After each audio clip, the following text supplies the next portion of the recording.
Hello, welcome to the Mates and Moments podcast. I'm Vince. Here with me is Christian, Jazzy, and Sunny. Hello. Hello everyone. Hi. And today's topic we're going to be talking about is Wimbledon.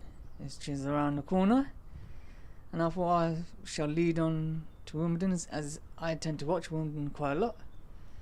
I've been watching it since pretty much teenager years, I guess. It's not very long. Yeah, but probably about a decade or so, decade and a half. And I thought I'll start off with the history of Wimbledon. My favourite player he's not playing currently, it's Roger Federer. I tend to watch him a lot in Wimbledon, and he's won it quite a few times. Just a few. Yep, along with Rafael Nadal as well. And I wanted to see if you guys have an interest in tennis, and Wimbledon especially, I guess. Yeah, I mean, I think tennis is a really great sport, really physical, really mentally draining. It is a sport which it's just the individual themselves, so it's not a team sport, even though they've got coaches and their support staff. But when you're out there in the court, it's just you versus another individual, so it's that one-on-one battle that you have. The only really tournament I do follow is Wimbledon. Not really following all the other Grand Slams around the world. Obviously, Wimbledon is, I think, the home of tennis, similar to like Lords is for cricket. Yeah, I would say. Agree. Everyone looks forward to Wimbledon. It's a special place. So yeah, I'm looking forward to watching it this year as well. Yeah. Has anyone ever attended a Wimbledon? Yes, I've attended twice now. It's a great experience, because it's during obviously the summer holidays and the summer break. It should be quite warm, but in the UK you can never guarantee that. No. So yeah, it is really nice, and yeah, I would recommend anyone to go. Since you've been there twice, did you ever get the chance to have the strawberries and cream there? Of course, that is their main thing there that they provide, and it is really nice. And I think obviously the weather being nice really helps. Essentially, I guess it's just double cream and strawberries in a cup, but there's long queues even for that. So it's something that they've made unique to themselves, and they've really branded that market, as well as sort of like wines as well. You see a lot of that, but getting tickets for Wimbledon is really tough. Yeah. You can obviously pay ridiculous prices and get the ticket immediately, or you go through something that's called the queue. Yeah. And the queue is essentially a massive line that they queue up at a park adjacent to Wimbledon entry. Wow. And people stay overnight. People bring their tents, people just wait in the queue. So I remember when I went 2 years ago, and I arrived in the queue about 6 a.m, got in about 2 p.m. Wow. So, and I wasn't expecting that. I thought, okay, you're in the queue, we'll get there, but no, it's a long process, so you've got to be really patient. But I think if you accept that it's going to be that, you could really enjoy it there, because they've got bouncy castles, food and things like that, where you can pop out and grab and then join back at the queue. It sounds even like you're waiting in the queue for the latest FIFA game, or waiting outside for a nightclub. Yeah, but I think this is a bit longer than that. It's absolutely ridiculous, but it's such a nice vibe, especially when the weather's amazing. I think people really enjoy it, and just accept that is part of the Wimbledon experience. Lovely. I mean, what's your opinion? Is it Henman Hill or is it Murray Mountain for you? I think probably Murray Mount for me. Yeah. Because he's won there. Yep. So I think he's obviously taken that status away, in my opinion. Yeah. But obviously Henman is iconic. Sir Tim Henman. Yep. And Sir Andy Murray as well. So, but yeah, I think it's Murray Mount for sure. And what I do enjoy, I was lucky actually enough to grab a centre court ticket. So what happens is some people just tend to, once they've leave the match that they want to see, they could just give their ticket in, and then you can buy that ticket for a discounted price just for the last few hours in the day.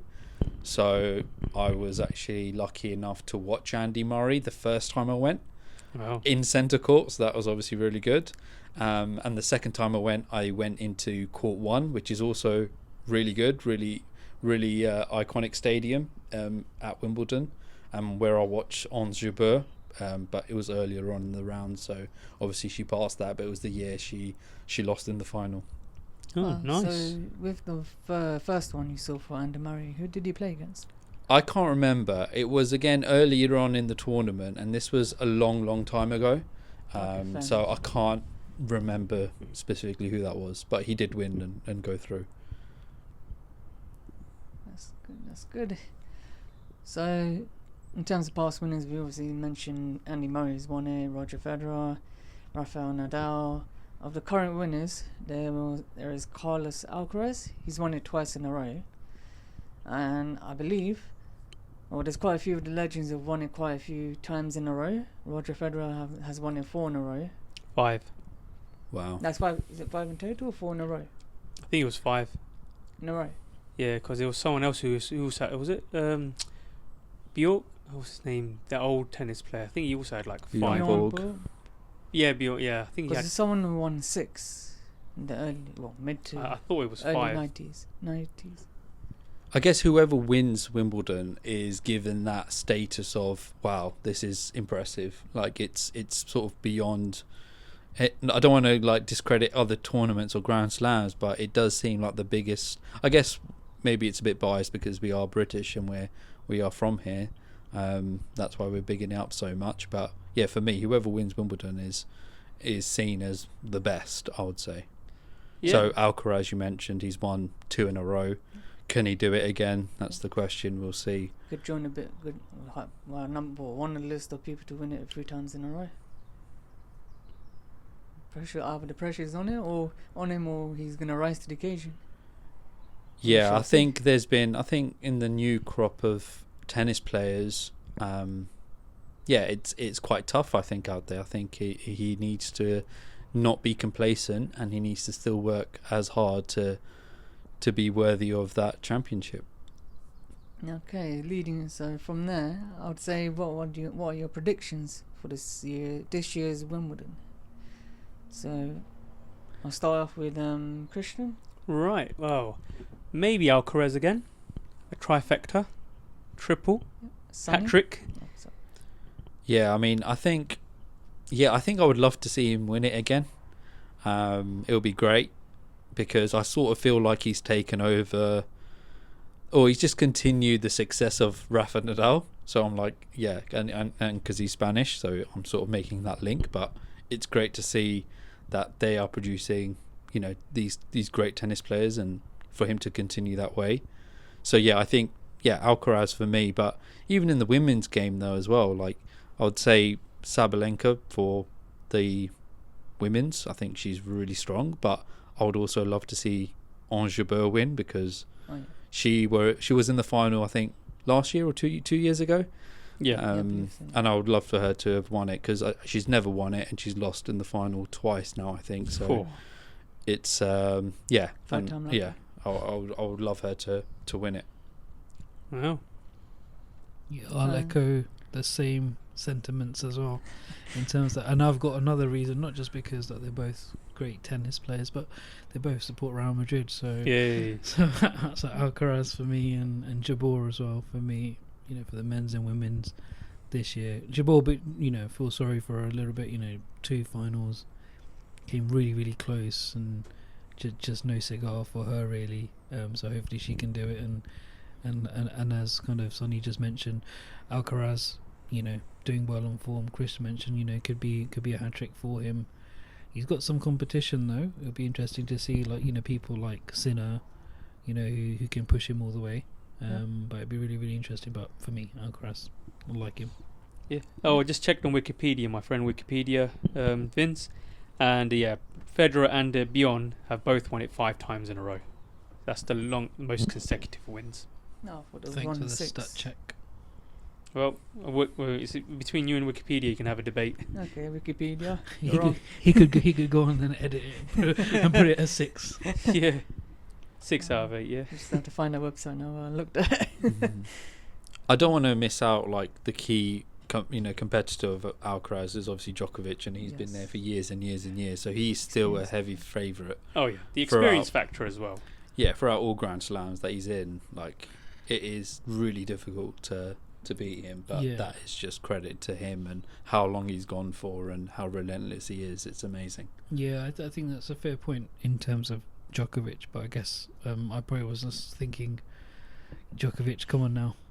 Yeah. Time to pass the baton on. It's got your Madrid boy. Yeah, that's one thing as well. Like, I was a Nadal fan as well, because again, Madrid fan too. So just kind of like Djokovic, great performer, great athlete. One of the best ever, probably one of the top 3 greatest ever tennis players. But now maybe might be just a little bit like Messi and Ronaldo. Kind of time to move on now, and let the new generation take over. Yeah, fair enough. Yeah, it's such a massive golden era, really, in the last 10 years. Just saw like top level players coming through, and it's just amazing that it still looks to be carrying on now with the next generation. Be exciting. Okay, so my predictions then.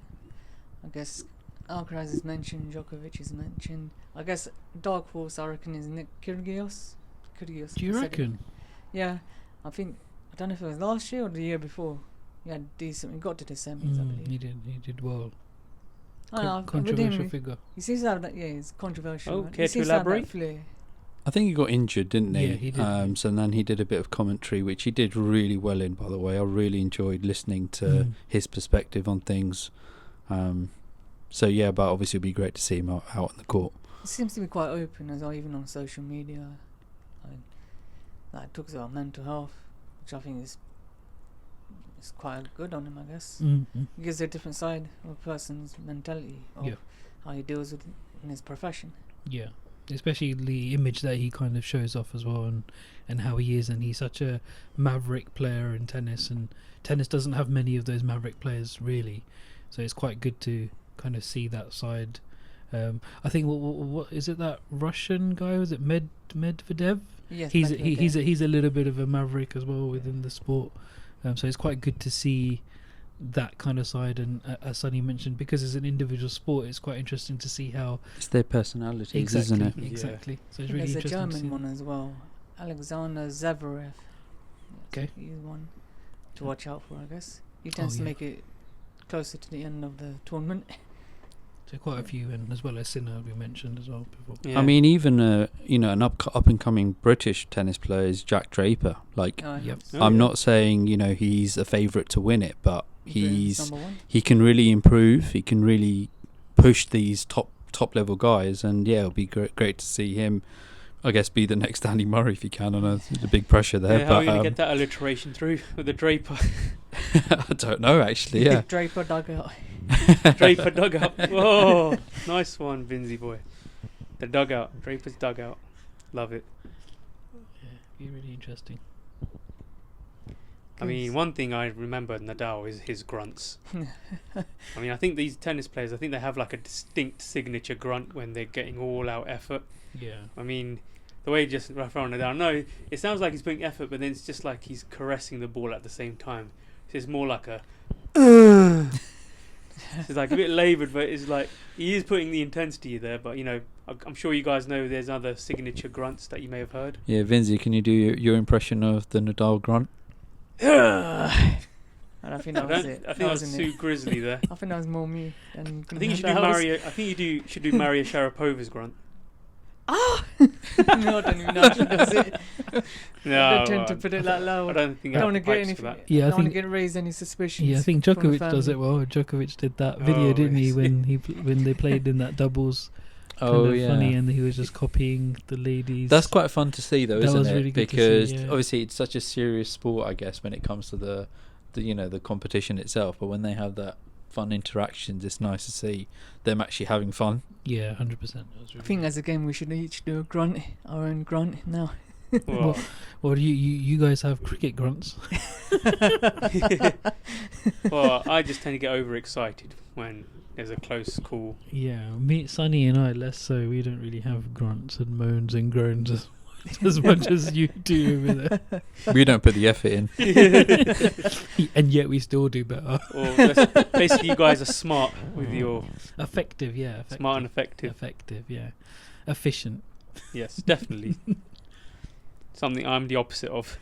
Have you guys? Quick question. Sorry to go a bit off topic. Have you guys ever played tennis in school, or just a muck around? PE, really. I haven't been to any tennis clubs. You played tennis in PE? Well, just very briefly, just like half a term. Oh, wow. I haven't really played tennis. I think maybe in the back garden where we set up a net and we literally drew lines on the grass. Oh, yes, I remember. We did that. And yep. yeah, we did play that. I think all of us did. Yeah. So That was I good think that's the only thing we did. Yeah. Yeah. I think once I might have gone. It's a vague memory, but I think once I did go to like a tennis club to see like how it was set up and stuff, with the intention of joining, but never did join. I did go with one of my friends to kind of see it, but it just never really happened. And yeah, we had the idea, let's join and let's play. But I think as soon as like I saw the tennis court and how big a tennis court actually is, because in TV it looks tiny. Yeah. It looks like, oh yeah, like you could do this with these, but as soon as like you're on the tennis court, Yeah. you're like, oh my god, this is massive. And like to run from one side to the other side, and I just played a couple of rallies and I'm gone. Like, that's it. It's the end. And also, it's probably no coincidence that all these tennis players are very tall. I think the average height for a tennis player is like 5'11", 6 foot. Okay. On average, men and women. Oh, okay. Oh. I did not know that, but yeah, but yeah, I've never played it properly. Just a few rounds here and there. I know locally where I live, there are some tennis courts as well, which I've visited, but those are like concrete tennis courts. Right. Yeah. So you play with like a tennis ball and stuff, and I've done that a few times. But again, the tennis court's so big, and as I said, you don't realise, or at least I didn't realise how big it is. Yeah. I played there a I few guess times. seeing Wimbledon and seeing on a grassy court, how does that look, Sonny? Like seeing it a grass rather than a hard concrete. It looks amazing. You think that? I think the condition they put the grass in is impeccable. It's better than It's like a football pitch. even better. Yeah. Like think about it's a tennis ball at the end of the day, and that Yeah. bounce they create. Yeah, it's crazy. It's not. It just doesn't die. It continues. It stays true. Yeah. Like it's impeccable. The grass looks great. Yeah, I mean, how does it look like when they're hitting at 130, 150 miles an hour? Yeah, quick. Yeah. Yeah, really quick. I mean, obviously, these guys' reactions have to be on point. It's incredible. It's such a high level of sport. We can only dream. Yeah. I mean, I know we touched on favourite players, but I like to sometimes have like those nostalgic players sometimes, like these one-offs, like Goran Ivanisevic. Oh yeah. Like he just won Lefty. it once. Yeah, and he was like ranked 100 and something, and he won Wimbledon. It was like crazy that he even got a McDonald's advert as well, and I just remember that as just a memory. Nostalgia. Wasn't he like a coach for like Nadal or someone? Yeah, I think so. Another so. lefty. Or like a Djokovic. He was like a coach for someone. Yeah, I think that is sort of the trend that Yeah. tennis players have, is that they go Correct. into coaching. Yeah. I think That's recently Djokovic had Andy Murray as Yeah, his coach as he well. did. yeah, Wow. he did. That didn't turn out too well. And but Boris Becker as well. Yeah, Boris Becker. Oh yeah, another Yeah. GM.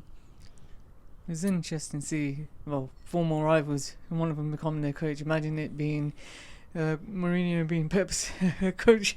Yeah. Wow, what an Or the other way equivalence. around. Yeah, it could be like Ronaldo coaching Messi or Messi coaching Ronaldo. Yeah. That would be interesting. But yeah. I mean, I don't want to do a disservice to the women's game, but I really want to mention obviously Serena and Venus Williams as one of the favourite players or icons. Most famous, I think. Yeah, the icons of the sport. I mean, essentially as sisters, they really have completely changed women's sport, I think, in recent years, in my memory anyway. I know there's previous women tennis players like, I guess, Billie Jean Yeah. King and Sue Steffi Barker. Graf and Sue Barker, and But I think they dominate for decades. Them two. yeah, they were really, really impressive. And the fact that I guess that they were sisters, and we're a set of brothers. It's quite cool. Yeah. Yep, definitely. I agree. I mean, I think the recent crop of women, there's Madison Keys in America, Emma Raducanu from Britain, and then is it Caroline Boutier? Oh, I can't remember. Yeah, Boutier. something like that. Yeah, Yeah. can't say the names. Yeah. Don't want to do disservice to all of that. But yeah, there's loads of. I think the women's game is really interesting to pick, because I think a lot of them are really similar and close in terms of their technical ability. And anyone can Yeah. win it. Yeah, anyone can win it, so it's Yeah, which not makes it always the exciting. same thing. yeah. And then that concept of unforced errors as well. Well, obviously, brutish, you want to go for the aces, right? But then it's like, you see Double these faults, unforced yeah, errors. it's- So it's got more technicalities behind it. Yeah, that's fair. And they've got the techniques of hitting it. They can do the backspin, topspin. Between the legs for Federer. Yeah, tweener. That's right, I yeah. mean, I've somehow, not to brag my own horns, but Brag your own or horns. brag Or do you mean tooting them? Two my own horns. Bragging your horns. He likes to brag 'em. Yeah, he's let's got a brag 'em. horn and he's just like, yeah, look at my Horn drag. horn. Look how big my horn is. Oh, let's not give him that much credit, hey son. He's bragging and he's bragging. Bragging his horns. I managed to do the tweener in those concrete Compensation, courts. boys. Compensation. Got to insure those bad boys. Yeah. Anyway, what were you saying, Vince? I managed to pull off a tweener in those concrete Your courts. tweenie, what? Your tweeners. There's a lot of gap there to get it through. Sorry to do a Roger big horn Federer and shot. tweeners. Call it a Roger Federer shot to keep these guys stop laughing. Is there I even a guess. name for it? Yes, a tweener. A tweener. Yeah. Like between in it, it's just called a tweener. I think Vince has named it. No, 'Cause I was about to He say- loves it and he named I was it. about to say tweezer. It's a tweezer. no, so it seems appropriate for you. Oh my Christian. gosh. Oh goodness. How so? Goodness me. But anyway, like talking about all of these like players Uh. and stuff, like, recently there's been a little bit of controversy, hasn't there, really, in tennis?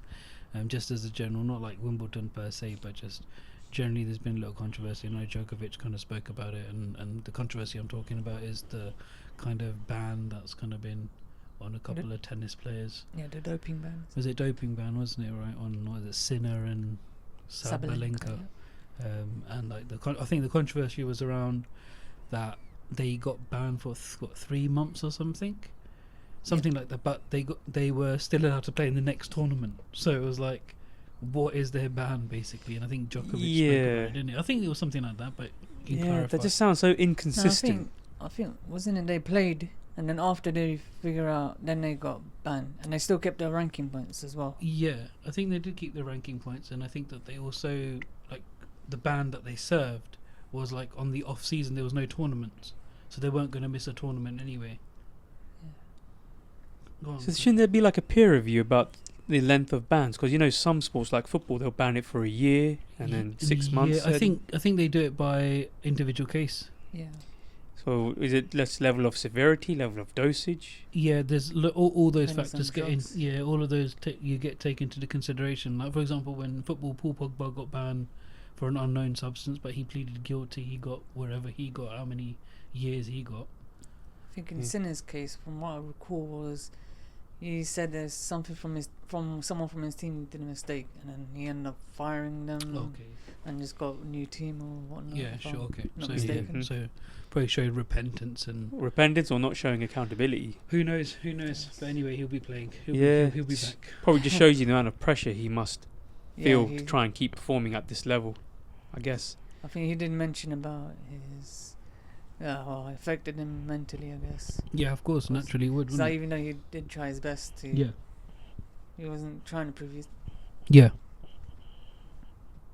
He was. Yeah, he wasn't trying to cheat, basically, but that's what happened in the end. Because there's so many like medicines and stuff you take, supplements, you don't know what's really in them. Yeah. But I guess the people who are prescribing them to you should know a little bit more about it. And I You'd think hope. with sports people, they want the actual sports person to be accountable a little bit. I Yeah. guess. They more should. They accountable. should be. Yeah. Unlike it was like back in the wrestling days of like, you take whatever. Yeah. Or when Shane Warne blamed his mum. Yeah. I mean, does that I mean, all this, I guess, speculation and all these allegations and things, does this affect your... Do you question the sport more? And do you think that it's a significant advantage, or do you think, how harsh a punishment do you think they should take on this? Like, to be honest, I don't know enough about the case to like comment, but I guess it's more like, yeah, the cheating shouldn't be allowed, but the people who are prescribing it should take accountability of what they're prescribing, as well as, I guess, the athlete who's taking them, they can double check that and make sure that that is a supplement which is regulated by that. But I guess you also assume that the people who are giving it to you have already checked that out. Yeah, I guess sometimes they complain about the fact that these regulators, they just update randomly all these further substances that they weren't even aware of. I mean, I'm not sure how much of you can side with that aspect, but if you're going to be in that sporting environment, you've got to be close to those regulators, I guess. Yeah, absolutely. And I guess if the regulations have changed after you've taken a supplement, then that will be taken into consideration. I'm pretty sure of that. Yeah. But it's just kind of, you just got to be on top of it. And I think, dare I say, it's not less responsibility for the athlete, but it's more responsibility for the athlete's team to be like, look, these are the supplements that you're taking and this is what's in them, so be aware of that. And this kind of contradicts whatever regulations or is okay. Yeah, I guess there is a curiosity to see how far the human limit can go if you were given all the drugs that you can to try and see how you can perform this. But then the downside is all the side effects if we do go that route. I mean, like with cars, you see these like Fast and Furious, they put all these nitrous oxides and what have you to get like a massive boost in speed. Well, you've already kind of seen it. Wrestling is a great example. They took so many steroids back in the day. Look at the athletes now. Yeah. Like, you can see them, they're all kind of inflated, like, look like, teddy bears. I guess now, steroids at the time, and I think now there's other types of drugs that are in the market that they're still using that aren't really being captured, but they are still using these performance enhancing drugs. But they'll still have the same long-term effects, wouldn't they, really?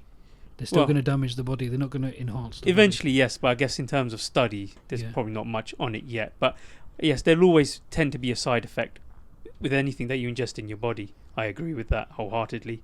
But I guess when it's a sports person's mentality of always trying to win, I guess they might even compromise their integrity as a result.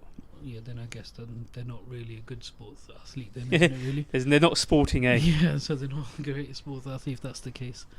Imagine. I mean, would there be any movies maybe depicting this type of thing? Yeah, I was actually thinking about that, whether there's like a movie that sort of shows someone having an advantage over someone else. There's actually a movie I saw maybe a couple of years ago called The Battle of the Sexes. Oh, yeah. So this was a true story. Obviously, it was back in the day, so I wasn't there for the first-hand account. When I was watching the movie, I wasn't expecting much, but what it was about two tennis players. One was Bobby Riggs, he's a male, and the other one was Billie Jean King. And obviously she's female, and what happened was they had a tennis match. Oh. So obviously a man versus a woman, you would think that the men are, I guess, more physically more able to dominate and win the match. But in this scenario, in 1973, Billie Jean King actually won. Wow. So even though, I guess, on paper you would think, he would have the advantage, she still was able to overcome that and beat him. He was overly confident, didn't train as much, didn't care.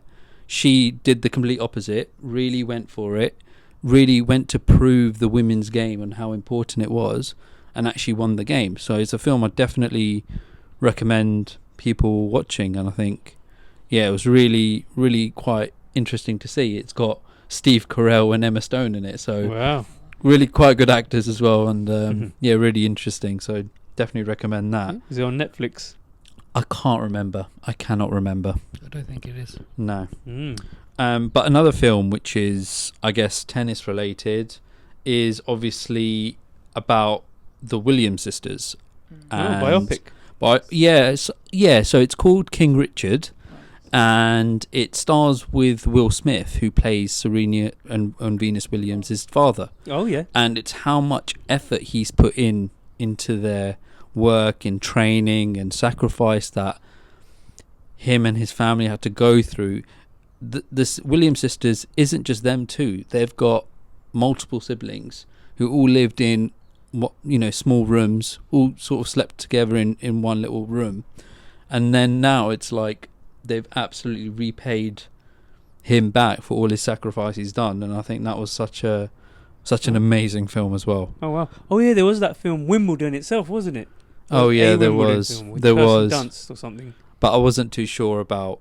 I didn't see that. No, I haven't either. I remember there was a film called Wimbledon, and then I guess Yeah. So I mean, I'll definitely recommend those two movies if you've got the time, and even you listeners, I mean, definitely have a look. Sounds good. In preparation for Wimbledon. Yeah, get the strawberries and cream, not the popcorn, boys. Yeah. Or just bring your own. Make it at home and bring it. Bring your own biryani, yeah. Yeah, just hope it don't melt. Oh. Okay, so time to wrap it up, boys. And it's me, Vince, signing you out. And Say, where can our listeners find us then, Vince? And you can find us on all our social media platforms on Facebook, Instagram, TikTok, Spotify, and YouTube. And we're signing off. Say bye from Sonny, Jazzy, and Christian. Bye-bye. Bye everyone. Thank you for listening. Yeah, see you all. Take care. And bye from Vince.